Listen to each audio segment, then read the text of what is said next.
Guys, hope you're ready to go, because so are we.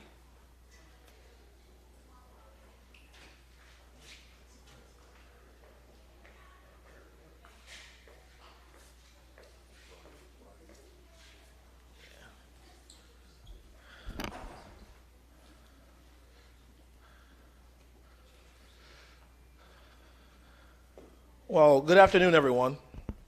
And I want to welcome everyone to our June 28th public briefing. Today, I want to start with a public health update. Here are the COVID-19 numbers for our city, according to the Richmond Health Department, the Virginia Department of Health. Since the beginning of the pandemic in March of 2020, we've seen 49,421 cases of COVID-19. Our 7-day average of new daily cases stands at 82.9. And as you all know, COVID-19 remains with us. We might be heading into a more endemic stage, but COVID-19 remains a part of our everyday life. Unfortunately, we have lost 514 people to COVID-19 here in the city of Richmond. And per our custom, I'm asking that we take a moment of silence.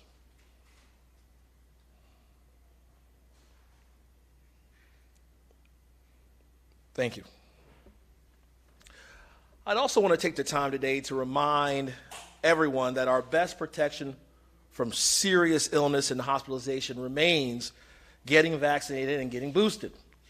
It also is exciting that now children as young as 6 months are also eligible for vaccination. The effect of COVID-19 made clear how easy it is to take our health for granted and how vital vaccines can be for protecting us from serious illness. That's why today I'm also calling upon Richmond residents, those in the Henrico district as well, those residents who live in Henrico too, to get caught up on their routine adult vaccinations. That's either for COVID-19, but also for diseases such as pneumonia, such as shingles, tetanus, whooping cough. That will keep our community safe, and also it will keep you safe as well. So if you are not up to date on your shots pertaining to shingles, pneumonia, tetanus, whooping cough, and COVID-19, we ask that you go out there and get your vaccinations as soon as possible. It is obviously easy to forget that these routine vaccinations can keep us healthy, but every year thousands of adults in the United States of America get sick and are hospitalized from diseases such as pneumonia and measles, whooping cough, and this is particularly serious for some of our older adults. And also, I would include meningitis in that as well. Adult vaccinations are especially important for people with medical conditions such as asthma, heart disease, and diabetes, because they are at higher risk of developing severe complications, and the vaccines help reduce that risk. I feel like we've been talking about vaccines for over a year now. We've been talking about your health and your personal wellness now for over roughly going on 2 years now. We want our community to be safe. We want you to be healthy. We want you to spend some time around the table for birthdays, for holidays like Thanksgiving and the 4th of July we have coming up as well. You know, the way you can make sure that happens is by going out there and keeping yourself safe and also keeping your community safe as well. As always, if there's any questions, any concerns, want to be educated about these vaccines and these steps you need to take for your personal wellness, we ask you to check out www.vaxv.rchd.com, and you can always call the Health District Hotline at 804-205-3501. Today, I'm joined by the Deputy Director over at the Richmond Henrico Health District, Dr. Veray, and she's going to give us a little status update on where we are, COVID-19, and other health aspects. Dr. Veray. Thank you, Mayor Stoney. Just to give you all a little bit of an update on where we are with COVID-19, we are reassured by the fact that recent COVID-19 case counts have slowly been decreasing both locally, statewide, and nationally. We're also reassured by the fact that we are starting to see our hospitalizations start to slowly creep downward as well. This is something that we've been looking to see happen. And also, we're also noticing that these hospitalizations are markedly lower than hospitalizations were even last year when we had similar case counts. We're seeing fewer hospitalizations now, and this is important and reassuring. That being said, as we are seeing additional variants and subvariants come down the pipeline, we do need to continue to monitor and to keep an eye on the numbers. To do that, you may remember that CDC has launched its CDC COVID-19 community levels metric that it updates weekly based on COVID case rates, hospitalizations, and the burden that COVID hospitalizations are posing to the hospitals. And our medium to long-term strategy has been, as this metric goes up, sometimes we have more mitigations, and as it goes back down, we can return to having fewer mitigations, and that's how we ride the wave. Right now, this week in Richmond, we're in medium. There's low, there's medium, and there's high. And right now, we're in medium in Richmond, but we're still in high in Henrico. We are in low in Chesterfield. And so, given that our communities are so fluid, a lot of folks live in one district or live in one locality but work in another and vice versa, we do still advise that folks continue to take precautions while we're watching our case counts. Richmond's numbers are at this interesting threshold where, depending on how things go, I would love to say that we might even be in low later this week, but as we're right on the threshold of things, we may even go back up to high. It really depends on how things go over the course of the next couple of days. Just, with all of this, we know that we have the tools that we need to be able to protect our families and do the right things so that we can keep our hospitalizations low and keep our transmission on the lower end of things. I know that right now we aren't seeing a ton of interest in our testing PCR sites. So as part of that, we are moving more to where people are wanting their tests, as at-home tests. So we are providing free at-home tests Wednesday the 29th from 8 to 10 a.m. at the East Henrico Rec Center. Thursday the 30th from 3:30 to 5:30 NRC of Fulton. And if you go to vax.rchd.com, you can also look at where other at-home test kit pickups can be available in the future. Individuals can also request free tests at covidtest.com covidtest.gov, and of course they're available at your pharmacies and things like that. We've given out over 6,700 at-home tests in the month of June alone. The most exciting thing, of course, is that, as Mayor Stoney mentioned, we do have vaccines available for our 5 and unders, our 6-month to 5-year-olds. Both Pfizer and Moderna vaccines for COVID-19 are now available. They've been rigorously tested. They've been evaluated for safety and for efficacy. The Pfizer, as you might know, is a 3-dose vaccine, and the Moderna is a 2-dose vaccine. We think there's probably about 13,000 to 14,000 kids in this age range in Richmond, and we continue to encourage parents to consider getting their youngest vaccinated.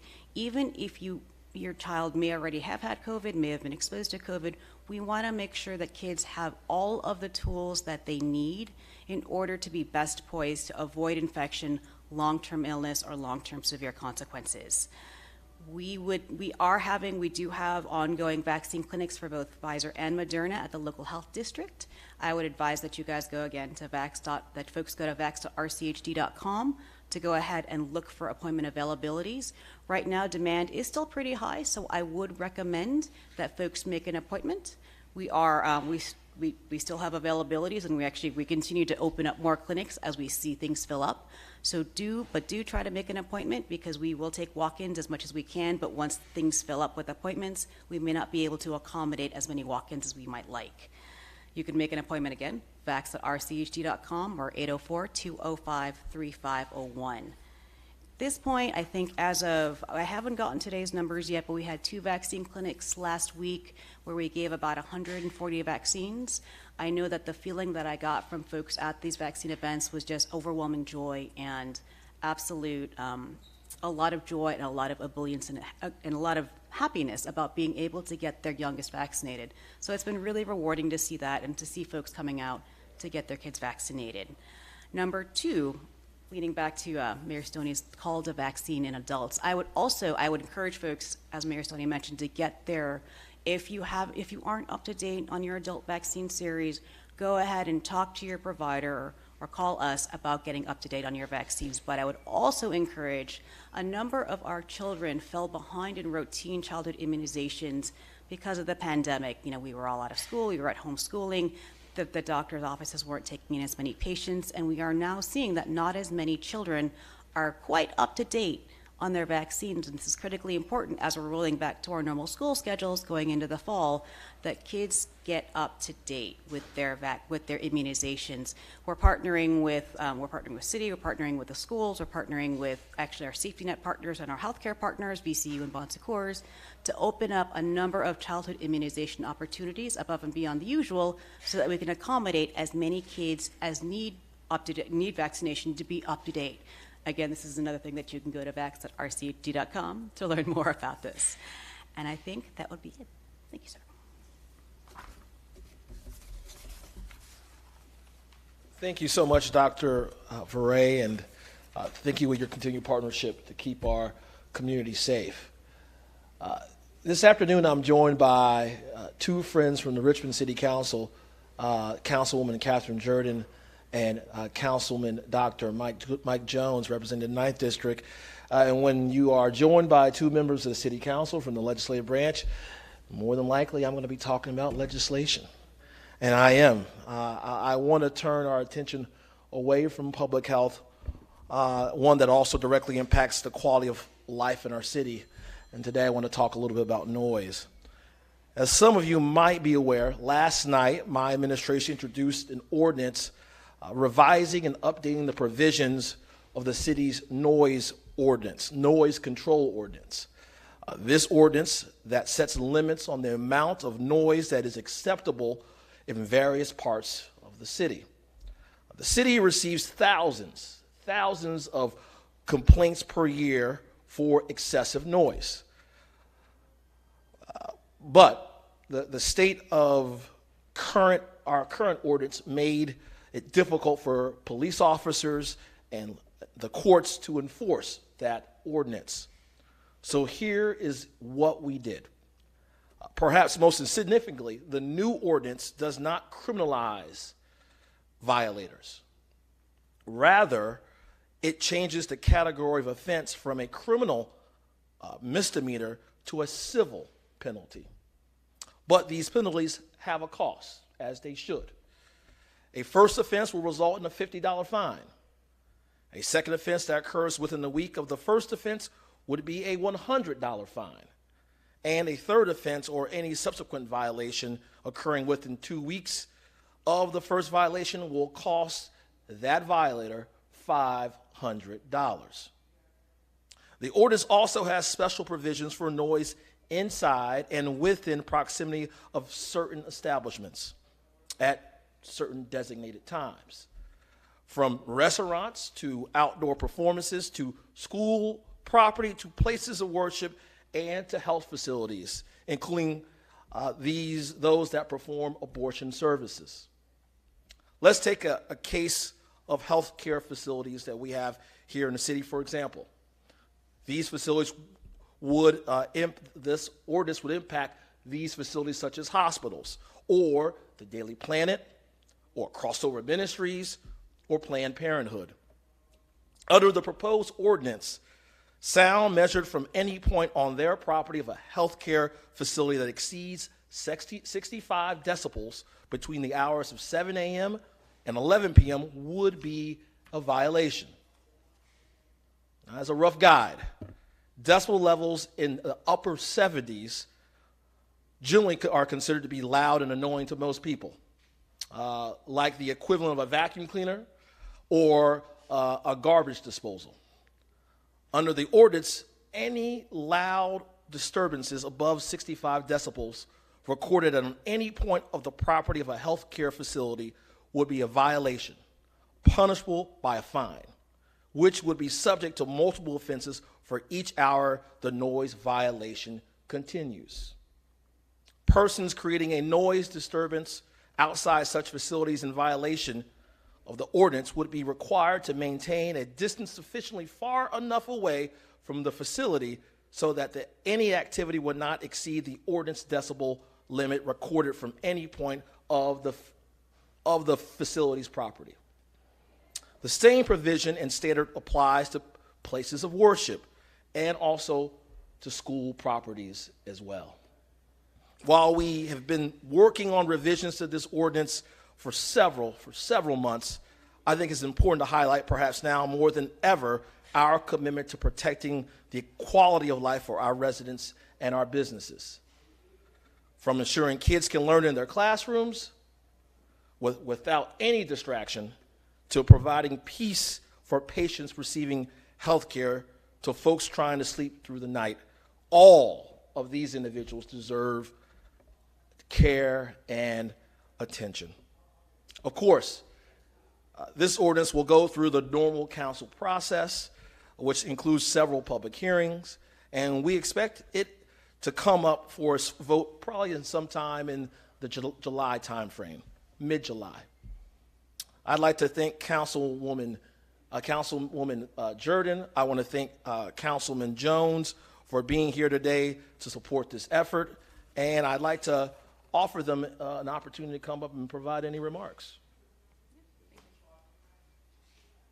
Thank you, Mayor Stoney. Excessive sound can be a nuisance, on the low end, but it can also be harassment. And I'm grateful for our partners in administration and at RPD for working with us to find an ordinance that can actually be enforced. All across the city, not just north side, but south side, we have constituents complaining about excessive noise and about harassment. This hopefully is a revision that will be that we'll be able to actually use, that will increase the quality of life and reduce harassment, as has been said. And again, yes, this is going to go through the normal process. Please help us make this a better product by engaging in our meetings. I'm Vice Chair of Government Operations. Councilmember Jones is on it with me. And again, I just want to thank Mayor Stoney and his commitment to making sure that Richmond is a great place to live, play, and visit. And that includes respectful sound. Thank you. Thank you. I believe this is necessary for a few basic reasons. One, to help the enforcement and protect against excessive noise. We've heard that.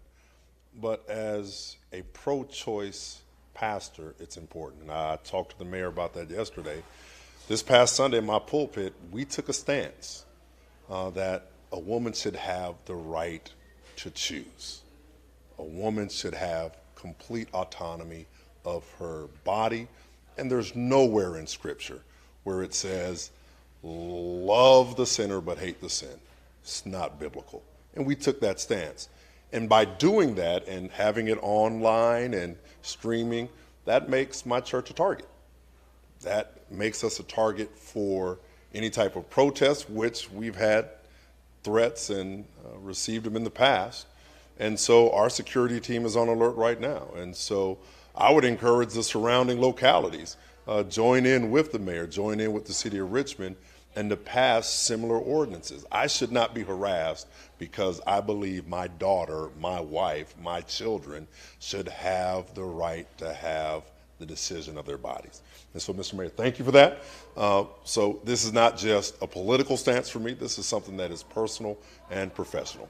Thank you. Thank you, Councilman Jones. Thank you, Councilwoman Jordan, as well. And I appreciate you all support on this piece of legislation, on this paper. Mr. Nolan, we'll take some questions. Mayor, I guess for somebody who might question would this infringe on somebody's, rights to protest in certain ways, I guess what would your response be to that if that's an argument that's made? Yeah, the question was, would this infringe on one's right to protest? My answer to that, no, it would not. We believe in the First Amendment here in the city of Richmond. We believe in your right to protest, your right to demonstrate. We see more demonstrations in the city of Richmond than any locality in the Commonwealth of Virginia.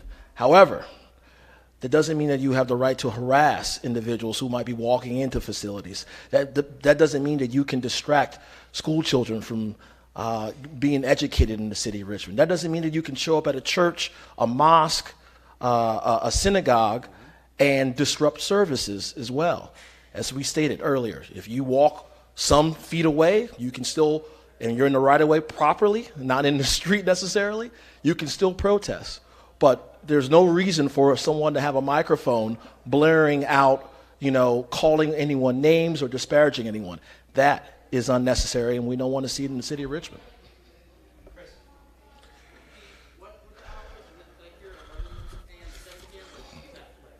Yes,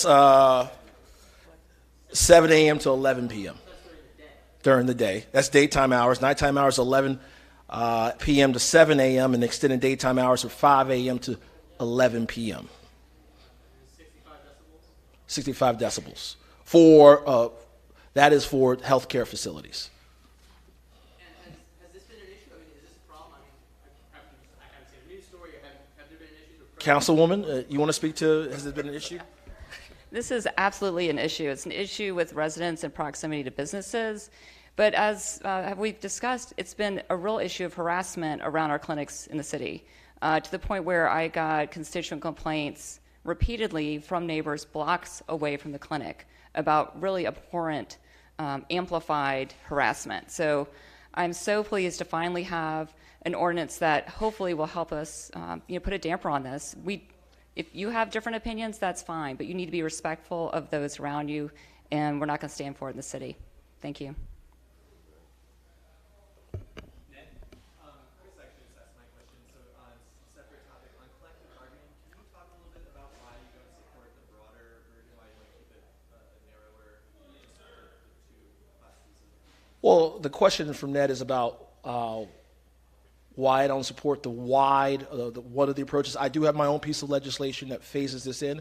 However, I've been in constant conversation with members of the city council, also with those who are seeking to collective bargain here in the city, those labor units, and whether it's the Teamsters or whether it's SEIU, we are continuing to have conversations. I really do believe that we're going to find a resolution. We're going to get to a middle ground on this. I've had a number of good conversations with Councilwoman Trammell about this. This is a huge undertaking. It doesn't change the fact that I believe in collective bargaining. I believe I was the first elected official in the Commonwealth of Virginia, first local elected official to support collective bargaining. I want to see collective bargaining. However, I think there's a way we have to go about executing this. I would hate for us to take on such a huge task and fail not only our employees, but also fail the taxpayers at the same time, because this will be an expensive endeavor. We recognize that. However, we also recognize that our employees deserve the best. That's why you saw us come together, council and the administration, and put more dollars, a 5% increase for our employees, and to put us $17 million more into first responders. So what is your primary concern about the broader issue? You mentioned expense. Is there something else? Well, we've talked about the issues of management rights, things of that nature. Those are things that we will continue to have discussions around the table. That I don't think they're best to be negotiated in the press. I'm just trying to make sure I understand why you're as a starting point. Well, I think rightly so, we're going to find ourselves getting to the middle. They've started out with something a whole lot broader than I've started out with. I think that those employees who have to work in the elements, who work the hardest, who are part of our black and brown communities in DPU and DPW, they deserve the right first to get started with collective bargaining. We can phase ourselves in. I've always believed that, because I recognize if you talk to other mayors from other labor states, whether it's in Pennsylvania or Michigan or Ohio, they tell me this is a major undertaking for a city. And we've been doing this for 100 years. That's what these mayors tell me. So doing it, getting it right has to be our priority as a city, doing it right. Because remember, this is a cost not just that I'm going to be around for two and a half years. This will be a cost that will be incurred by the taxpayers for years and years to come. Mm-hmm. Chris, you have another question? Yeah, another off-topic question. Yes. Diamond District. Yep. The request for offers is due today. Yep.